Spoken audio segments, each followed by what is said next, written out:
հարցը կապված է Դավիթ Սանասարյանի 7 տարի Հայաստանի Հանրապետության արդարադատության համակարգում կիրնալու եւ ըստ էության արդարացվելու գործին դուք այն անձնեք, որ կոնկրետ ձեզ տեղեկությունների մասով իրավապահների Դավիթ Սանասարյանի մասով որոշակի տեղեկություններ եք տվել եւ առանձնացրել եք դեմ բան, այսինքն դեմ ցուցում չեն տվել։ Այդ ձեզ հայտնի տեղեկությունները։ Պարզվեց ըստ էության, որ պարոն Թովմասյանի տեղեկությունները սուտ էին եւ Դավիթ Սանասարյանը արդարացվել է։ Չեք պատրաստվում ներողություն խնդրել Դավիթ Սանասարյանից այս հրահարակային գործի մարդը արդարացվել է դատարանում։ Վերջացրեցիք, խնդրում եմ չընդհատել պատասխանելիս։ Գործը հարուցվել է ժամանակին մեր կողմից ներկայացված տեղեկատվության հիման վրա, այն ժամանակ պետական վերահսկողական ծառայության մի շարք աշխատակիցների կողմից իրենց ծառայողական լիազորությունները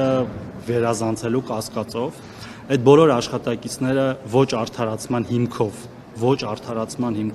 իրենց գործերը կարճվել են, այսինքն ըստ էության նրանց մեղավորությունը ապացուցված է։ Ինչ վերաբերում է կոնկրետ Դավիթ Սանասարյանի մասնակցության այդ գործընթացներին, դա եղել է իրավապահ մարմինների գնահատականի հարցը, ոչ Արսեն Թորոսյանը, ոչ որևէ ցուցմունք տվող անձ, այդտեղ որևէ լիազորություն չունի եւ իրավապահ մարմիններն են որոշում այս կամ այն անձին մեղադրանք առաջադրեն, թե չառաջադրեն։ Դատարանն էլ որոշում է արդարացնել, թե մեղավոր ճանաչել եւ դատարանի վճիռը մեր բոլորի համար ըստ էության վերջնական ակտ է եւ այդքանով պետքա սահմանափակվենք։ Ես որևէ մեկին ոչ մեղադրանք եմ առաջադրել, ոչ տարել եմ։ Ուրեմն ես չեմ շարունակում, որտեղ դուք ընդհատեցիք ձեր տեղեկություններն են սուտ, իմ ոչ մի տեղեկություն սուտ չի եղել։ Այլ հարցեր կան, հարգելի գործընկերներ։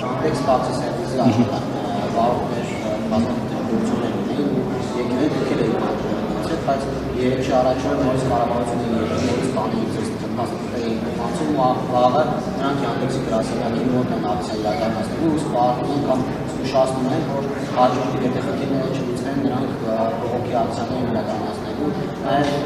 Մայր Հայաստան խմբակցության հավաքական անդամներից Մեսրոպն է միջամտել իրենց խնդիրները առաջ տանում։ Այս իմաստով ինչ ունեք, պարոն Թովմասյան, մարդու չի տվել, որ հետո նորից տաքսիստները։ Մենք ունեցել ենք շատ կոնստրուկտիվ հանդիպում անհատ տաքսի վարորդների հետ, որոնք օգտվում են օնլայն պլատֆորմներից եւ նրանց հետ քննարկել ենք իրենց կողմից բարձրացրած բոլոր հարցերը, որոնց շատ մի փոքր մասն է վերաբերում կառավարությանը, մյուս մասը վերաբերում է Yandex պլատֆորմին կամ այլ պլատֆորմների եւ ինչպես մեր բոլոր քաղաքացիները, այդպես էլ այս մեր քաղաքացիները մեր համար կարեւոր են եւ մենք զբաղվում ենք իրենց խնդիրների լուծմամբ, ինչ վերաբերում է եւ էլի քննարկումներ ու հանդիպումներ ենք ունենալու, մյուս շաբաթ նորից հանդիպելու ենք, որոշ հարցեր արդեն գիտենք ինչպես ենք լուծելու, օրինակ կենսաթոշակային հարցերը, մյուս հարցերը։ Իմ համար տարօրինակ այստեղ որոշ ակտիվիստների կամ քաղաքական գործիչ ներկայացող ակտիվիստների միջամտությունն է, հա, այս գործընթացին, որ նախ սուտ տեղեկություններ տարածելով, երկրորդն էլ այդ մարդկանց ըստ էության նյարդերի կամ զգացմունքների վրա խաղալով ինչ որ փորձում է քաղաքական դիվիդենդներ քաղել, չեմ կարծում, որ այստեղ որևէ բան կա, որ նախ հնարավոր չի քննարկել եւ չլուծել, եւ երկրորդը պետք է օբյեկտիվ նայել այդ ամեն ինչին, բոլոր այդ բարձրացած հարցերը նայել իրականության մեջ։ Մենք իրականության մեջ նայել ենք, այդտեղ անլուծելի հարց չկա, բայց նաեւ կա այնց համադրելի հարց, օրինակ մյուս տեսակի աշխատողների վճարած հարկերի նկատմամբ, այդ վճարած հարկերը հետո ինչպիսի ծառայություններ են դառնում իրենց համար ու գործընթացը կշարունակենք, իդեպ շատ բաներ արդեն փոխված են եղել մինչև մեր այդ հանդիպումը եւ այն ինչ որ հնարավոր կլինի փոխել, կփոխենք, պետությունն էլ իր կողմից այդ առողջության ապահովագրության հարցերը, որոնք որ ուրիշ են ինքնազբաղվածների դեպքում, կենսաթոշակային հարցերը, որոնք էլի ուրիշ են ինքնազբաղվածների դեպքում կփորձի լուծել։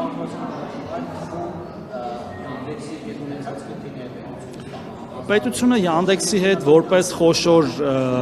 ըստ էության ներկայացուցիչ, հա, ՏՏ ոլորտի հարաբերվում է, այնպես չի որ չի հարաբերվում եւ մեր գործընկերները աշխատում են նրանց հետ, հիմնականում մրցակցության եւ սպառողների պաշտպանության հանձնաժողովը եւ նրանց հետ էլ քննարկումներ իհարկե կլինեն, նրանք էլ են շահագրգռված հարցերը լուծելու մեջ։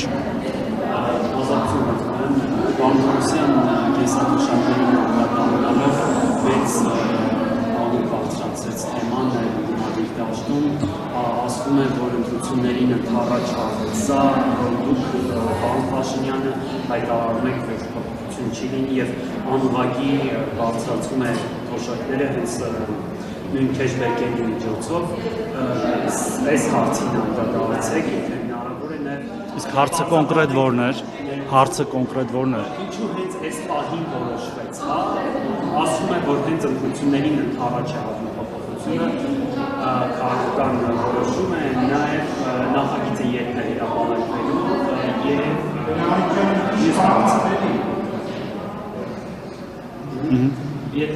եւ եթե հնարավոր բարձրաբանեք բարձրացումը ինչքանով է լինելու ընդհանուր 10,000 դրամի մասին է խոսվում, որպես նաև մարդկանց հասկանալի։ Եվ ինչ ամբողջական Պատասխանեմ, ուրեմն կառավարությունը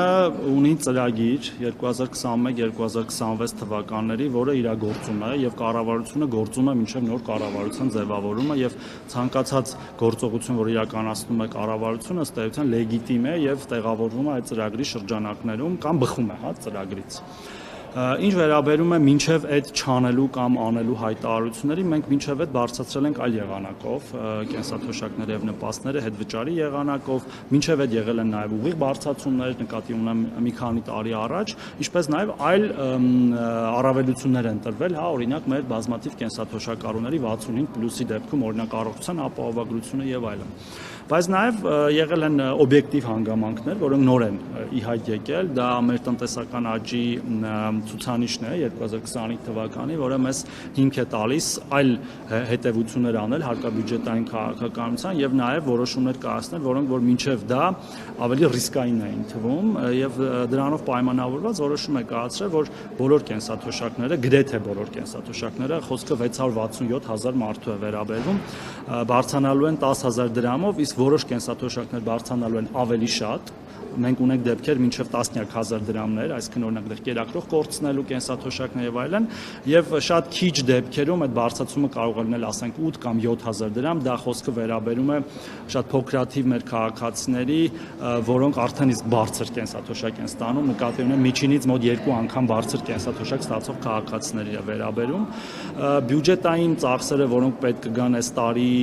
այդ ծախսը հոգալու համար կլինեն մոտ 80 միլիարդ դրամի շրջանակներում, որը մենք ունենք ըստ էության եւ վերաբաշխումների միջոցով կտեղափոխենք մեր բյուջե, աշխատանքի եւ սոցիալական հարցերի նախարարության բյուջե, իսկ բուն որոշումը, որը մի որոշում չի, լինելու են մի քանի որոշումներ, հավանաբար կամ մոտակա կառավարության նիստին կամ դրանից հետո կընդունվի, որտեղ նաեւ ծրագրային ապահովման բանաձևերի մեջ փոփոխություններ պետք է իրականացնենք, որի համար անհրաժեշտ է իրավական հիմքեր են մեզ։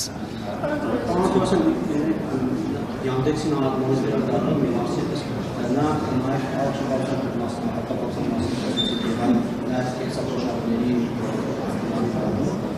Buna aslında bir doğrusu pedagoğun konuda Turk.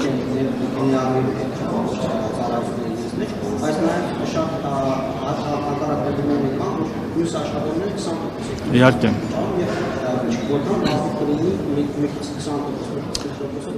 Ես դրա համար եմ ասում, այստեղ ազնվության ու ոչ ազնվության հարց, ազնվություն բառը երևի տեղին չի, ավելի շատ համաչափություն հարց կա, որտեվ 5% կանխիկից եւ եթե չեմ սխալվում 4.5% անկանխիկից է վճարվում այդ турքը, որը որևէ կերպ համադրելի չէ սովորական վարձու աշխատողի վճարած турքեր եւ ես մոտ 2 ժամ մեր հարգելի տաքսի վարորդների հետ խոսել եմ մանրամասն օրենքներով, մեր քաղաքացիները ոչ միայն 20% հարկ են վճարում, այլև վճարում են 5% կൂട്ടակային կենսաթոշակ եւ վճարում են նաեւ առանձին ապահովագրության համար 10,800 դրամ վճար եւ պետք է նայել այդ համեմատության մեջ, իհարկե լուծումներ կարող են լինել, բայց դա պետք է լինի համակարգային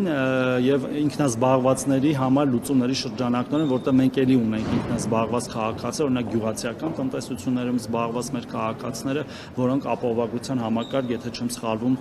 մտնելու են 2028 թվականի հունվարից եւ մինչեւ այդ լուծումները պետք է տրվեն, թե ինչպես է դա տեղի ունենալու։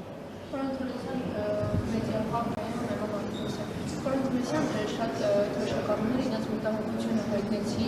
ձեր կարգաշների հայտարարությունից հետո եւ կենսաթոշակները բարձրացնել 10,000 դրամով, սակայն մինչև այդ չէր հայտարարվում, թե այնպիսի տպավորություն բոլորին է բարձրացնել 10,000 դրամ, այնին հետո բացվեց, որ տարբեր խմբերի տարբեր չափ է բարձրանալու։ Սրա հետ կապված թոշակառուները իրենց մտահոգություն են հայտնում, հատկապես աշխատանքային ստաժ ունեցող թոշակառուները, նշելով, որ իրենք մեղավոր են, որ աշխատանքային ստաժ ունեն։ Այսինքն այն մարդիկ, ովքեր Վերջացրեցիք։ Ցավոք սրտի դուք բացակա եք, երբ որ ես այդ հարցին պատասխանում էի, եւ ես պատասխանել եմ, որ գրեթե բոլորին է բարձրանալու այդ 10,000 դրամով, այդ թվում ձեր նշած քաղաքացիները, իրենք ոչ թե մեղավոր, ոչ միայն մեղավոր չեն, այլ իրենք հենց ստաժի շնորհիվ ստանում են շատ ավելի բարձր կենսաթոշակ, քան այն քաղաքացիները, որոնք ոչ չեն ստանում բարձր կենսաթոշակ ստաժ չունենալու պատճառով, եւ այդ բանաձևի մեջ, որը որ հիմա 24,000 դրամի վրա է գումարվում ստաժը, գումարվելու է 34,000 դրամի վրա այդ ստաժը, եւ այդ քաղաքացիները, որոնք ունեն ավելի մեծ ստաժ, շարունակելու են ավելի շատ ստանալ, քան այն քաղաքացիները, որոնք որ չունեն աշխատանքային ստաժ։ Դուք երևի չեք լսում իմ պատասխանները, հարգելի լրագրողներ։ Դուք լսում եք իմ պատասխանը։ Ովքեր շատ են աշխատել, շարունակելու են շատ ստանալ, եւ հետեւաբար չի խրախուսվում քիչ աշխատելը։ Ես կարծում եմ, որ այս բարձրացումը շատ էական է մեր 100,000-ավոր կենսաթոշակառու եւ նպաստառուների համար, նաեւ հաշվի առնելով, որ դրա վրա կարող է օգտագործել նաեւ հետվճարի ինստիտուտը, հետվճարը նույնպես կարող են ստանալ մեր քաղաքացիները 20% իրենց կենսաթոշակի եւ նպաստների վրա, մինչեւ 10,000 դրամի չափով, ինչը ըստ էության բարձրացում է մոտավորապես 20,000 դրամով բոլորի կենսաթոշակները եւ նպաստները։ Հայաքվեի նախաձեռնության անդամները քիչ առաջ կառավարության շենքի առջև էին եւ մեղադրում էին, որ 2 ամիս առաջ բյուջեն է հաստատվել եւ բյուջեում նախանշված չէր, չկար որևէ տող, որ կենսաթոշակները պետք է բարձրացնեն եւ հիմա ինչպես է ստացվում, որ մի անդամից հապճեպ որոշում կայացվեց 10,000 դրամով բարձրացնել, դուք ինչպես կմեկնաբանեք։ Ես իհարկե ձեզ ներում եմ, բայց ես այդ հարցին արդեն պատասխանել եմ։ Թույլ տվեք, երբ որ պատասխանում եմ, մի ընդհատեք ինձ։ Ես այդ հարցին արդեն պատասխանել եմ, կխնդրեմ նայեք դուք տեսանյութը եւ կտեսնեք, ինչ վերաբերում է տարատեսակ քաղաքական ուժերի հայտարարություններին,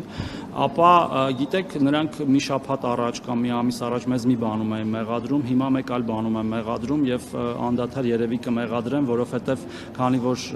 այլ բովանդակային ասելիք չունեն մեր ժողովրդին, նույնիսկ